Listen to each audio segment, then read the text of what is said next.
Are you interested in understanding GLP-1 medications like Ozempic, Wegovy, or Mounjaro? Then join us on The Plus Sides, Cracking the Obesity Code, the groundbreaking podcast helping people change their lives one episode at a time. The Plus Sides podcast is a disruptor. We're breaking down barriers, smashing stereotypes, and sharing inspiring stories that'll leave you feeling informed and empowered. Join us every week to learn from doctors who are specialists around GLP-1 medications like Ozempic, Wegovy, or Mounjaro.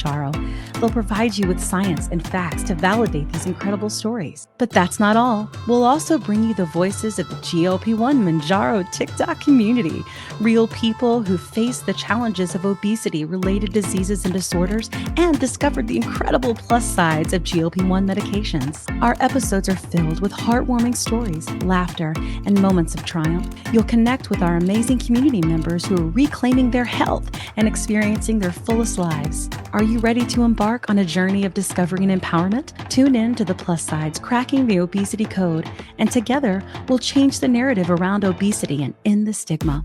Subscribe now on YouTube or your favorite podcast platform and join our incredible community. Let's celebrate the plus sides of life together because every story deserves to be heard. Every life deserves to shine, and everyone deserves access to expert knowledge and medication. The Plus Sides Podcast. You're not alone. Any trouble navigating coping skills in your life where you use food, alcohol, or other drugs, shopping, gambling, sex, or if you are obese and you're wondering what medical solutions are available to you, or if you have children that are overweight and you're wondering what to do about it, I highly recommend that you listen to my new podcast, The Easy Way Out with Dr. Joy Bracey. I've lost 165 pounds over the last 16 months, and it's been an emotional journey more than anything. Easy Way Out started as a podcast about whether or not I should have weight loss surgery to handle my chronic obesity, but it ended up in places I did not expect. My personal favorite episode is Shut Up Fatty, and it's with my daughter and my son who are now adults, and we covered what it was like for them to grow up in a fat family and how I handled the fact that they were overweight and what I could have done better as their mom. You'll be tearing up one second and cracking up the next. You can find The Easy Way Out with Dr. Joy Bracey anywhere you listen to podcasts. Welcome to the Plus Size Podcast. Hi. Hi. How are you? I haven't talked to you on this medium in a little while. I know, because we took a break from the holidays, and it's weird. I feel like Frosty the Snowman. Happy birthday! It's going to be like, I hope, riding a bike, getting back into it for season 3, but I'm not going to lie. I feel super awkward. Oh, really? Oh, no, it's fine.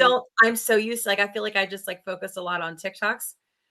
Because we had the viral TikTok and, and just replying to videos for that and all of these and just managing that. And I feel like I've just been behind my phone and so it's kind of weird being at the computer again. I'm not going to lie. But for people that don't know us, we should probably tell people who we are. So my name is Kim, and this is the Plus Size Podcast, if you don't know. And we're born out of a TikTok trend turned movement. And we are trying to let more people know that struggle with the disease of obesity, that they are not alone, that it is not their fault, and that there are medications and treatments for them now. And we're just trying to help people and share education with them, and it seems to be working because we're on the 3rd season now. Yay! Right. Chisel away at that obesity bias. Yes. Per the name DMF Kim Mounjaro, I take Mounjaro, which is also Zepbound, which has launched. Oh my gosh, Zepbound launched this is new. This is our first episode. We're going to talk about Zepbound. Mm-hmm. Crazy. So that launched last month. It is now January. That's crazy.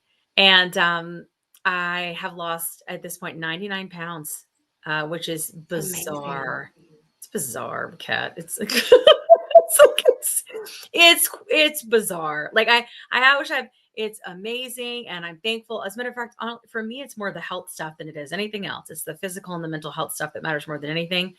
But it is bizarre because this is the size I was in high school. That is bizarre. I'm 44, so that's crazy. But the health is good, and that's what matters. the mental, physical It health. is 100%. That's all that matters. So that's who I am and what I do, and this is the podcast. So Kat, what about you? Who are you? What you do? Hey, I'm Kat Carter. You can find me on TikTok, Kat Carter 7. I am a Libra. I'm just kidding. I'm a Libra. I say this all the time. I'm so cheeky. Hey, technically it's been a while, so Yeah. But I am on Mounjaro. I have been saying it correctly, not like a good old Midwesterner. Why? I like the old way. You want to say Mounjaro? I've been taking Mounjaro. I love it. I love the old way. Don't like change Mounjaro. things. Yes. I know. You know what? And- Speaking of Midwesterners, I have got hooked on Charlie Berens, who is a comedian. He's from Wisconsin. Oh, okay. Does he His say Mounjaro? Midwestern comedy is just, it's amazing. Yeah. The Midwest nice jokes. And I feel like, not everybody gets the humor, but I laugh at it. I think it's sure. Yeah, for sure. For sure. But anyway, but on Mounjaro, I liken myself with this plus size group to be the fitty. I love my fitness classes. I love my spin classes. I love my weights. I like to sweat and throw the weights around. I have, throw them around. I want to see that. I want to see you throw some weight. Not gonna lie. Nope. No, I've been using a lot of bands. So, but have not lost as much, but I do want to highlight over this last year. So I've lost 68 pounds and give or take 1 or 2 pounds here and there. But I only lost 8 pounds in the year 2023. However, I dropped between 2 to 3 pant sizes. So it goes without saying that people like to think that if we're on a GLP-1, it's this skinny shot and we're taking the easy way out. I bust my hump. And, you do. And the weight is not melting all the way off per se, but the inches. I know what it is from fitness. It is from putting on muscle, but it goes without saying, it's not a skinny shot. It's not a slam dunk. No. We're putting in the work. I'm not skinny. I'm still plus size. Right. Me too. Plus size. Yep. Wow. So I'm really that's my story. Good story. Good story. I like it. I just want you to know that as a New Year's resolution this year, for the first time, instead of saying like, I'm going to lose weight, you know what I did? I said, I'm going to add in strength training. I got me a kettlebell. I did. I'm proud of myself. And I got some resistance bands. Now they just got here. I'll let you know how it goes. I might need videos or help because I don't know what I'm doing. Bands are great. I'm getting weak and I don't like that. Bands are great. Bands are great. And you can travel with them. I think I'm gonna not get weights anymore. Not in the house. Bands. No bands in the house? Or no weights in the house? No, I mean the other way around. I have bands in the house, but not weights. Okay. So. Got it. Okay. Yep. Anyway, so today we are actually going to have Dr. Joy back with us. If you guys remember from season 2, maybe it was 1. I don't know. I don't know. Dr. Joy was with us, and we've been busy, right? Dr. Joy lost, I want to say 100 pounds, or we'll get her to ask for a minute, but on Mounjaro, and then she also went and had bariatric surgery after that. And it was just such an interesting story. And it was the night before her surgery. It was. Yeah. And she came on to the addiction episode with Brenda, which is an amazing episode. If you have not watched it, go watch it. The amount of aha moments in our faces dropping, you and me, especially, so go back and watch that. But without further ado, we have 2 special guests today. It's going to be more of a roundtable discussion. It might be weird, but I have an editor.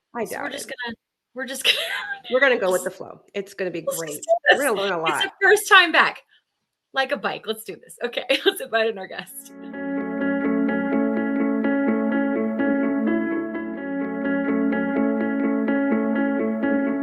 Interesting. That's a very good cleaning. Kat, I think you have a question. I have lots of questions. Actually, because I know that we did prepare questions, but it's so fluid. Vibing with you guys. There is one question I really, really want to to ask. It's been burning. And when I was listening to your podcast, it kind of came up in my head. But we chat with a lot of members in our community that are killing it in other aspects of life, except the issues of the food noise and binge eating disorder. And I can safely say that I know I use food to shrink, to play down and play small. Can both of these outcomes, either like say high achievement or shrinking, be linked to a coping mechanism for the disorders? Do they manifest in those ways? I think absolutely. I think it can be both. And I know for me, sometimes it was about shrinking and being stuffing. I think Krystal talks about this, like putting something in your mouth, like helps you keep from saying the things that you need to say. For me, I think I'm an overachiever, right? That's how I coped from childhood with any kind of chaos, was to be perfect, right? I had to have all the things, all the achievement had to be there in line for me to feel safe and comfortable in the world. And I was unable to achieve this one thing. Like, for most of my life, I had internalized fat phobia, and being thin was like the ultimate goal, but I could never achieve it. And when I got close, I would panic eat and make sure that, that wasn't going to actually happen because of all the other things about being afraid of letting go of that identity and all of that. So for me, that one area of holding myself back felt like my apology to the world. Like, I'm pretty great. I might be in charge of the student council or the cheerleaders or whatever. I might have straight A's and I might be nice and all of that, but I'm fat, so I'm not a threat. Don't worry. You're still better than me. And that sounds like ego. It's really not, though. Like, it really is like how, as a little girl, I think I felt uncomfortable with positive attention, but also I needed the achievement to feel okay, because that's the only kind of control I could exert. Right? Like, to be great at school was how I could like cope with things at home that were beyond my control. And so that came with it attention, but I didn't want that. So being fat, as any overweight woman can tell you, makes you invisible. So it was a mighty comfortable place for me. Don't look this way. It's not all that great. Look, and then I realized when I was filming and shooting the episodes for the Easy Way Out, the podcast, I realized that my size also was like, it's a cause and effect thing, and it goes in reverse. So because of my size, I think I could attribute a lot of my achievement, getting my doctorate, doing a lot of the great things that I've done with my adult life, to my size, because I was like trying to prove my value to the world. Like, yes, I'm fat, but also look, I can still do this, and I can raise great children, and I can do this, kick butt at this. So I think it all works together, and it can kind of go in reverse sometimes. It can be fluid. I think it can go in both directions. Yeah, for sure. I would say I've had that experience as well, in terms of and it's just like Kat said in the question. Like, I have a great career. I mean, even before all this, like, it's a whole other level now. But before I had amazing friends, incredible family, beautiful son. People tell me constantly what a wonderful mother I am, like things like that, what a great friend I am, like all these wonderful things. But I literally thought that it didn't matter because I couldn't control my food. Like, something so simple, I couldn't do it. No matter what I did, I always would revert back. And it made everything else seem so much less and so much smaller and not as much value, which makes me sad because I have so many blessings, and it makes me sad that I ever thought that way. And so of course, like, once I started taking a GLP-1 and having that realization, and then learning from the doctors on the show and on TikTok and understanding the disease more, I've been able to like forgive myself. And through that has come a beautiful shedding of more skin for me, of realizing that I'm capable of even more, and feeling really confident about that, and that has been weird, but really rewarding and amazing that I could actually experience that forgiveness, because that's a big deal for me, to being able to be like, you know what, I actually think it wasn't my fault, and it was okay that I thought that it was. Right. It was okay, because everything that pointed due north said that it was, right? It wasn't until I felt it, until the food noise was actually gone, and I didn't binge eat. I haven't had a binge eating since, I would say, the second month of the medication, and that was in July of 2022. It just turned off like a switch. So of course it wasn't me, right? I was just a sick person that needed medicine. And so I've been trying to, like, you know, I think reconcile that and having other people, because I do still hear so much language around, well, it was my fault. I didn't exercise. Well, it was my fault. I didn't eat right. And I find myself telling, and I'm curious what you guys think about this. I find myself telling people, for me, when people say you have to change your habits, like, everybody's different, right? You have to change your bad habits. You have bad eating habits. My bad habits went away. Like, they went away. So to me, those were all just symptoms of my disease. So, like, I didn't want to feel like I had to eat like 2 hamburgers and French fries and cake and a soda. That all left, you know, and people are like, well, you have to change them. I'm like, but I have. They don't exist. You know what I mean? But there are some people, I think, that still do have that. But I want people, I very much hope that people will have the experience that I had, in a way that, like, that was all just like the food noise and your body not working right. And I just want people to forgive themselves. I really do. You know? Well, you know, you say about, I was listening to you and I just forgot what it was the bad habits. I had a bad habit of, it was reverse. Because Kim and I, we've known each other for a while. I would shrink, and to shrink, and play small, then I would binge eat.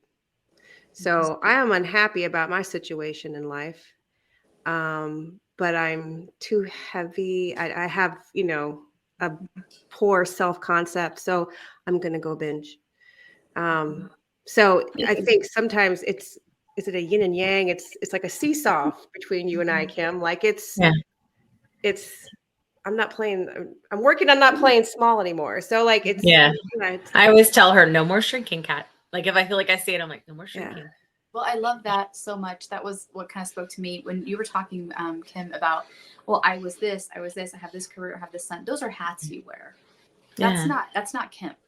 Yeah. Right? So for me, in my life, like, I really started to gain weight in college. I was pretty normal sized up until college. I had a pretty bad breakup. I wanted to disappear.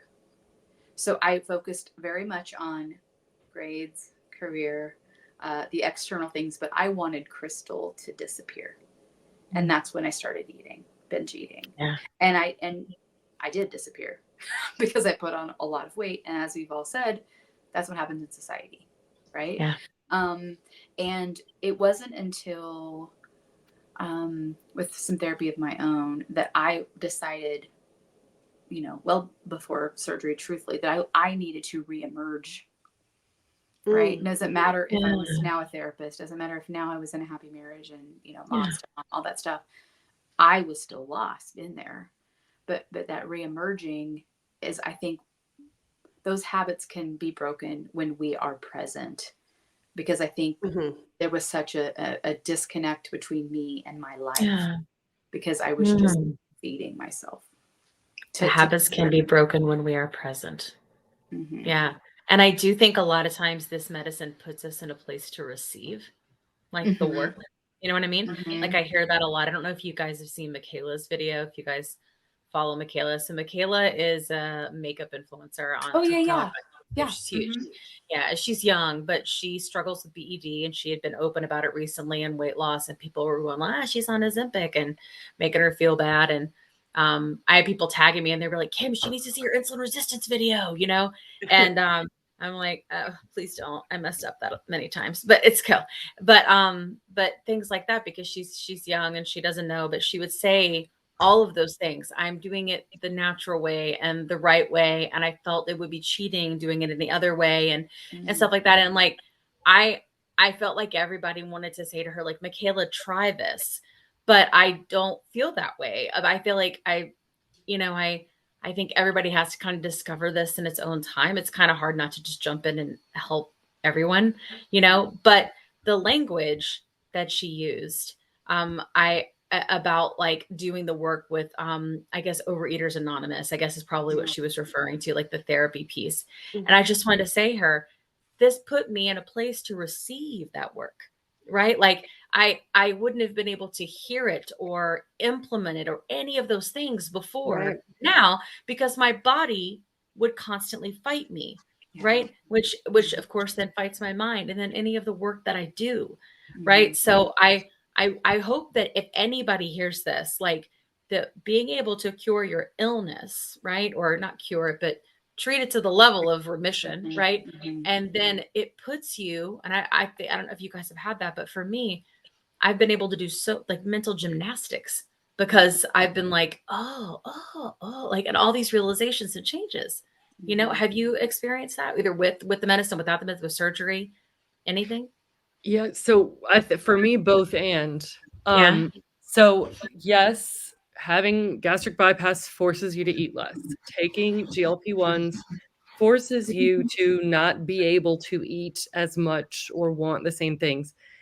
And if you don't address the underlying emotional pieces of that, Yeah. Mm. you will pick up something else. You will overspend. You will start drinking alcohol. You will start gambling, whatever, because there's something in us that it's like chicken or egg. What came first? Maybe you had the disease of obesity, you turned to food.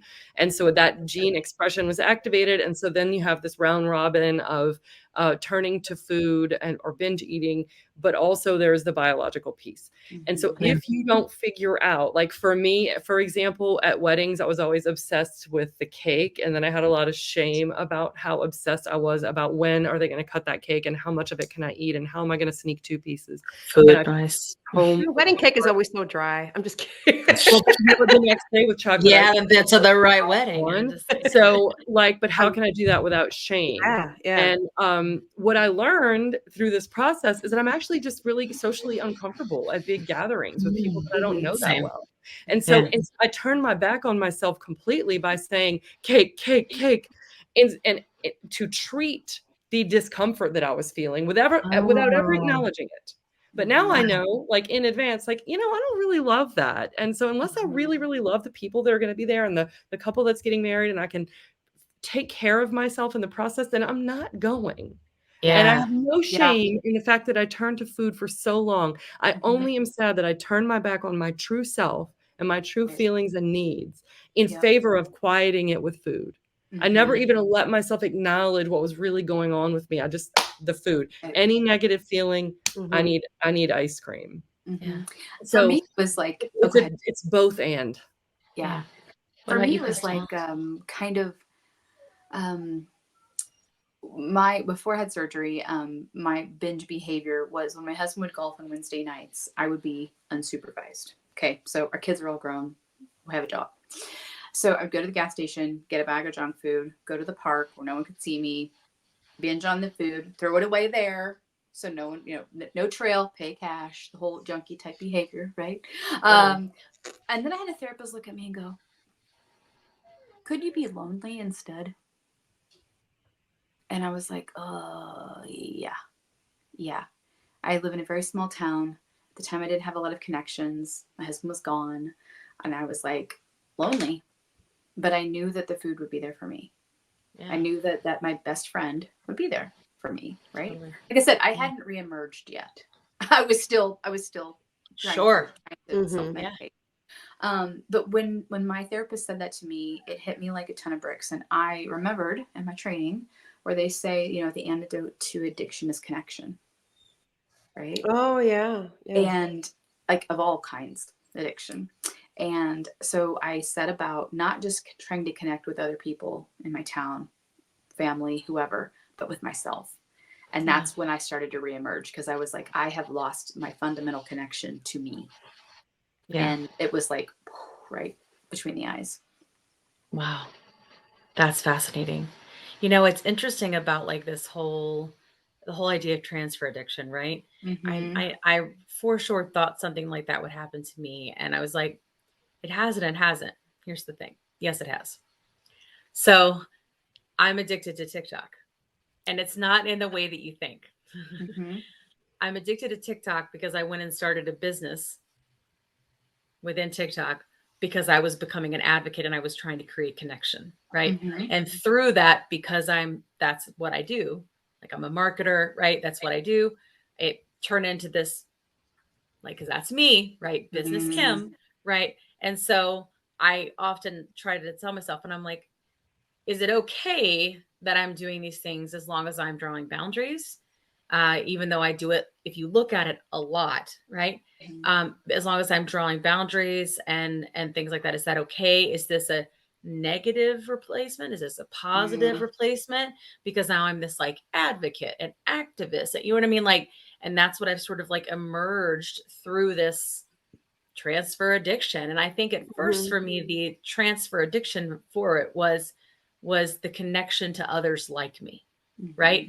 And it felt like that was a good thing. And it certainly didn't feel like an addiction.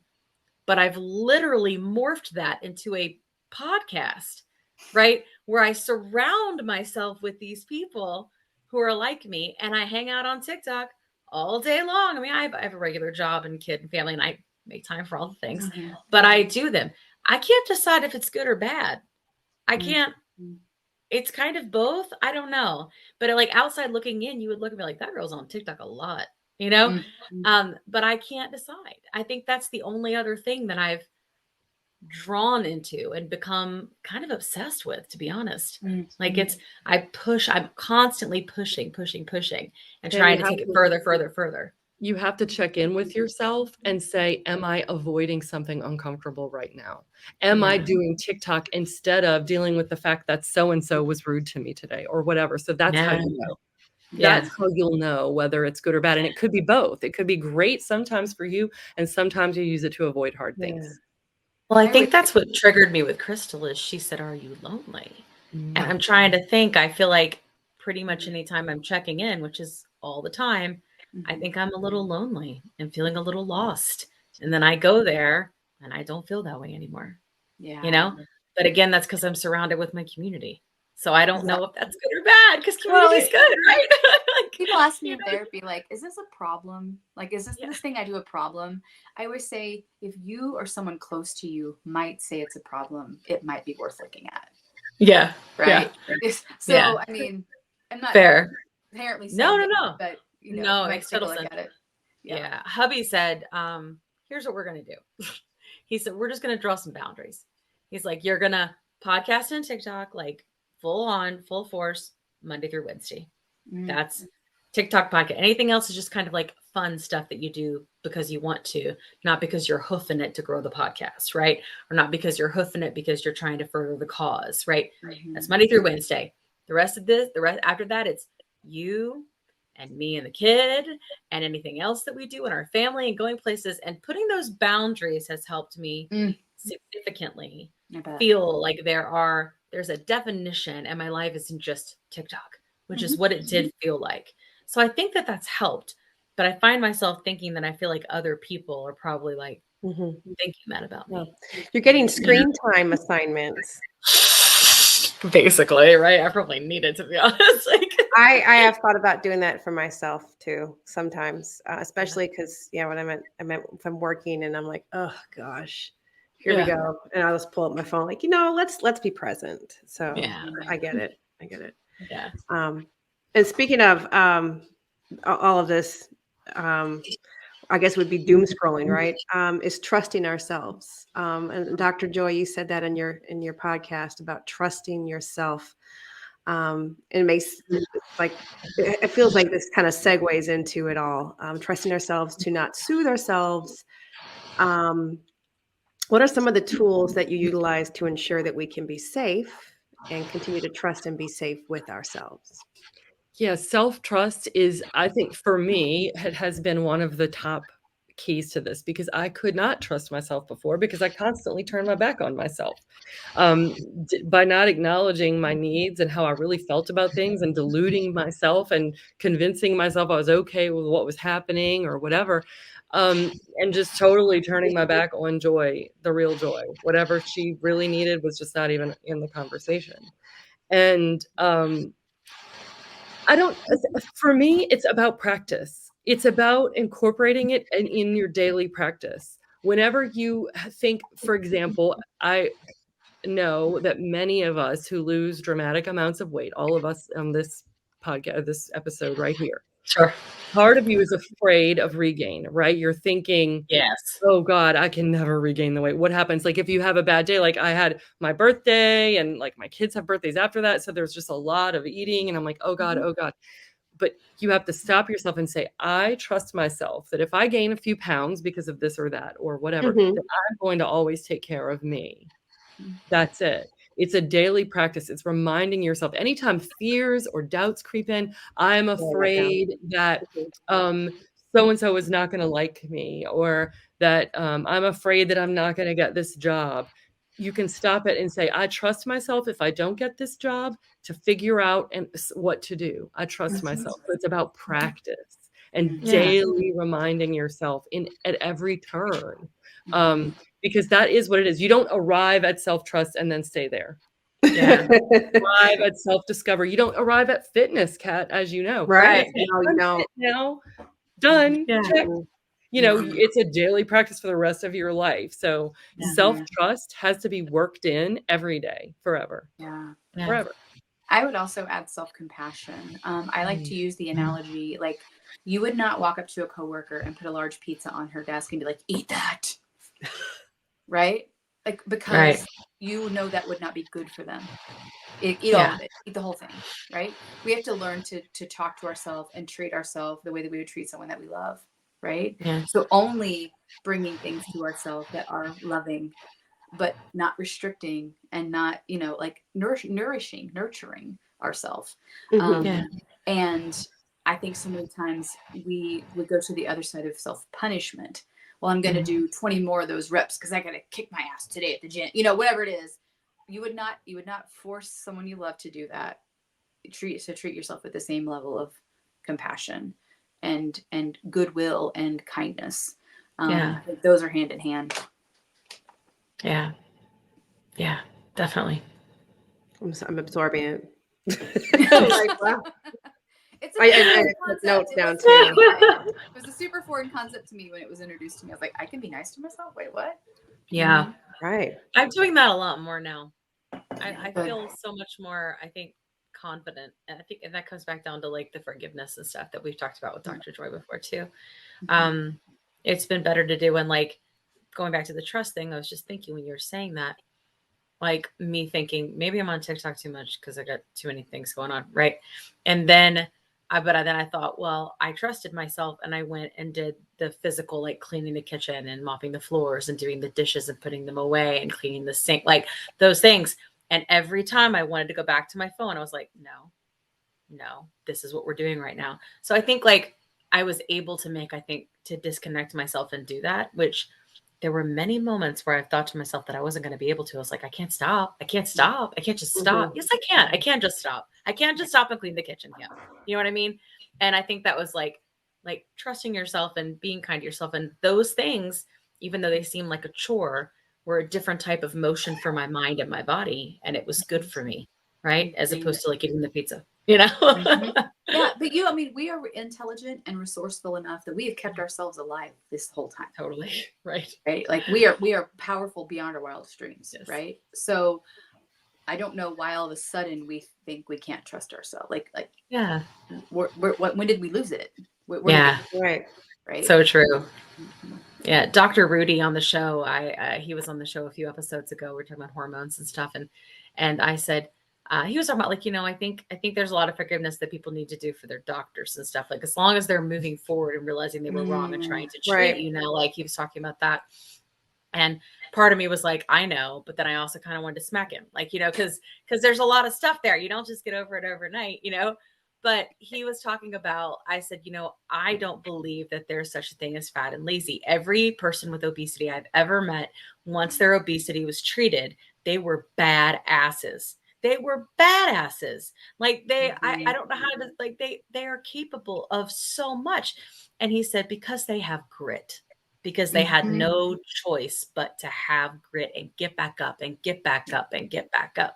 There's something to that. And I think that you know, I've made some silly TikToks like it's a big mistake making fat people better because we are capable of way more than you imagine, you know. No more But playing small. And yeah, we're all That's really one of the pissed off. things I We're talked all about in the podcast. I've said strap 2 40-pound, go to the Walmart and pick up a 40-pound bag of dog food. Imagine Yeah. strapping 2 to your chest, 2 to your back, and a whole one on your head. That's Yeah. the amount of extra weight I was carrying around. And now roll over in bed, get up, go exercise, take care of your children, go to work, drive, take a walk, do all the things, get a Oh yeah. diaper, and you know, have dreams for yourself, live. Yes, Ma'am. Swim with We're dolphins. amazing. Like, I love the former version of myself that was 330 pounds so much because she was so courageous. She did so much, all with her feet hurting and with exhaustion. And I didn't even know how hard it was for her until now that I don't have those things. And she's amazing to me. I'm in awe. And I think that same thing, Kim, when I think about obese women, especially, I can speak to that because I am one. I think we're miracle makers. I think we really make it happen when we have to have grit to make it happen. Yes, we're resilient, amazing people. Resilient. I agree. I mean, I know I'm probably a little bit biased, but I do. I just don't, especially once they've been treated. I just don't, there's no such thing as fat and lazy. There's just not. That's just sick people that need medicine. That's it. Yeah. You know? Yeah. Kat, your last question is a nice way to wrap things up. Well, you know, it's mind, body, and spirit, where I feel like a lot of us in the GLP-1 and bariatric community definitely have we have mind, body, and spirit. Basically, we have to address everything: our mental health and our physical health, or physical well-being. So, if we are interested, and someone listening to this podcast saying, "I need to go talk to somebody," where do you start?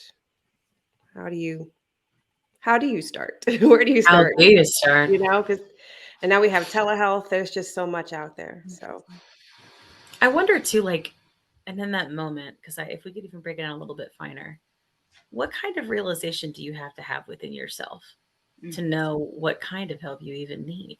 Right? I don't know if people really know. I don't know what that is. You know, maybe you guys have some experience. Well, go ahead, Joy. No, I was going to say, go ahead, Krystal. You go first. I know for me, it always makes me laugh when people, not laugh out loud because that would be rude. Yeah. When clients come to me and say, I don't want to talk about anything else. I don't want to talk about trauma. I don't want to talk about my childhood. I don't want to talk about my marriage. I only want to talk about my binge eating. And I'm like, oh, I hate to break it to you, but we're going to talk about other things, right? Like we can try that, but everything we would be talking about would just be white knuckling it to you know, as much as you can. And then they're disappointed, and then sometimes they don't come back. Sure. I would say that one of the things to understand before you seek someone out is that your life is multifaceted. And the way, how you've ended up is based on so many factors that a therapist is going to have to, we're going to have to turn over a lot of rocks to figure out where that thing is for you. Because the thing for me was not the thing for you that flipped that switch for me, right? Like I said, I wanted to disappear. Maybe it was a different stimulus for you. So go in understanding, we might have to dig up some things. And it might get harder before it gets easier. And it might get worse before it gets better. But it will get better. And it will get easier. And it will make more sense once you understand you are a package deal of all of your experiences. Right? So, like I said, though, it's just so adorable when they're like, nothing else but that. We're only honestly, talking though, about my food addiction. And I'm like, I totally get it, though, right? Like, I've been to therapy a lot, many years now. It's awesome. Like, plug for therapy. But I will say, like, when I go to my therapist to this day, I still walk in and I have an agenda, right? And then she goes, let's check in, right? And then as soon as she does, I'm like, okay. And then everything goes out the window because it's not a business meeting, right? Like, it's a therapy session. Oh, we lost Krystal. Oh, there she is. Yeah. that it's Yeah. not a business meeting, it's a therapy session, right? Like they're two totally different things. But because my when we converse, we're in a business meeting and we're looking to accomplish goals and we're trying to set up. So I had to learn this isn't a business meeting, Kim, right? Which is a place I'm very comfortable, right? So I'm thinking, oh, I go in and I lead and I this and I that. But no, the minute we start breaking down how I'm feeling in this moment is when like everything comes back around, and the binge eating and all of the things in my life like all come like to a head. But it's like you said, it's multifaceted. You know? I understand too that sometimes people, like, especially if they go through like their EAP, they have 5 sessions and they want to get the most bang for their buck. And they're like, I don't want to talk about my childhood, you know, or it's a financial decision, right? Yeah. But I'm like, you have to go through it with the mindset of, I am doing this to save my life. Just like you would go to the hospital for life-saving treatment and you would do whatever you had to do to save your life. You have to look at it with the same level of intensity. Super interesting. I would say to bring it back even further a step, for me in my journey, I was moving at the speed of light. I was avoiding my feelings and ever checking in with myself by like doing, make it happen, do this. And whenever there was a lapse, or like a feeling of loneliness or sorrow or sadness or stress, I just ate and kept moving. Right. Yeah. So bring it to tie it to the GLP-1. When I started taking Mounjaro, that was just suddenly taken away. Right. So there was this ability to slow down and pay attention to myself and listen to my body, tune into my feelings, and like, whoa, my mind was blown because I realized, oh, my life isn't where I want it to be.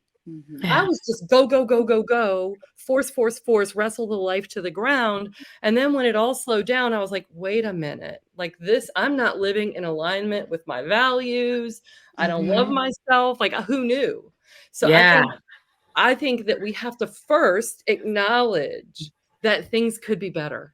Things can be better, and that it's worth going through. I just had a moment today with my therapist where I was like, I forget that transformation can be painful. I was thinking like, oh, I'm going to fix it now and it'll be better every day. Transformation is painful. And so if you have to be able to slow down and recognize that life can be better and that it's going to be worth the pain of change to get where you want to be. And then you can think about the sacrifices that you might have to make to go to see a therapist or how you can find a therapist and all that. But I think acknowledging that by ourselves and with the coping mechanisms that we use from whenever we started, that it hasn't worked, it's not working, and it could be better with some help. And that you are worth having that life. Yes. And you're worth it. And you can trust yourself to take care of yourself no matter how hard it gets. Yes. Because what do we see Steve Harvey say? Sometimes he says you have 100% success rate, right? Like no matter what you've done or how bad it's been, you've gotten up every day, you've gotten it done, and you're here. Like 100%. That's huge. You know, I listen to that all the time. Whenever it's like floating around, I'm like, you're right. It is true. Because grit. That's right. Awesome. Well, it's been so great hanging out with you guys. I really appreciate it. I know our community is going to too. If I could definitely, if you could tell us like where to find you on socials, and of course I'll link it in the show notes so everybody knows where to find you. I think that'd be great. And then any resources that you think that our community could leverage in whatever capacity, whenever they're ready, whenever they trust themselves, you can send that to me and I'll put it in the show notes as well. And then of course, we're going to link Dr. Joy's because you guys are on Spotify, right, for your podcast? On all the places you listen to Spotify, Apple, Spotify, all the places you would listen to podcasts. Awesome. And it's called The Easy Way Out, WEIGH, with Dr. Joy Bracey, The Easy Way Out. Because that became such a central theme, right? Like battling this notion. There's no easy way to get out of obesity, period. You have to do the thing. Like at the end of the day, you do eat less and move more to lose weight. You do. But mentally, how are you taking care of yourself? How are you white knuckling it, or are you embracing a new life? I mean, this is, you do these episodes all the time. It's so important. And on social media, my self-love and inner critic healing and some weight loss content are at DrJoyBracey, Dr. Joy Bracey. On Instagram, TikTok, mostly Facebook too. Yes. TikTok. Awesome. Yeah. Yeah, we're big. TikTok. For me, you can find me on TikTok at Mended Living. My website is mendedkc.com, like Kansas City. I'm in the Kansas City area, and I could see you over telehealth for therapy in Kansas or Missouri, no matter where you live in those 2 states. And I also do life coaching worldwide. Oh, that's Oh, great. wow. All you U.S. states? Worldwide. Well, Wherever you're at. Worldwide. Worldwide. Yes. I also do Yes. coaching anywhere. The counseling has to be in the state of Louisiana, Okay. no matter what. But the life coaching, which is different, there's a distinction. Interesting. I have I mean, I know there is, but clients like, from everywhere for life coaching. wow, that's awesome. Yeah. That's so cool. Well, I will include all those links for our lovely community. And you are a part of our lovely community. So we're so Yes, glad to have thank you both of so you much. here. Thank you so much for giving a voice to this and helping us get loud and hopefully change things. Absolutely. Okay. Thank you for what you do. Appreciate Awesome. you. Thank Thank you. you. Then join us on the Plus Sides, Cracking the Obesity Code, the groundbreaking podcast helping people change their lives one episode at a time. The Plus Sides podcast is a disruptor. We're breaking down barriers, smashing stereotypes, and sharing inspiring stories that'll leave you feeling informed and empowered. Join us every week to learn from doctors who are specialists around GLP-1 medications like Ozempic, Wegovy, or Mounjaro. They'll provide you with science and facts to validate these incredible stories. But that's not all. We'll also bring you the voices of the GLP-1 Mounjaro TikTok community, real people who face the challenges of obesity-related diseases and disorders and discovered the incredible plus sides of GLP-1 medications. Our episodes are filled with heartwarming stories, laughter, and moments of triumph. You'll connect with our amazing community members who are reclaiming their health and experiencing their fullest lives. Are you ready to embark on a journey of discovery and empowerment? Tune in to the Plus Sides, Cracking the Obesity Code, and together we'll change the narrative around obesity and end the stigma. Subscribe now on YouTube or your favorite podcast platform and join our incredible community. Let's celebrate the plus sides of life together, because every story deserves to be heard. Every life deserves to shine, and everyone deserves access to expert knowledge and medication. The Plus Sides Podcast. You're not alone. It's not your fault.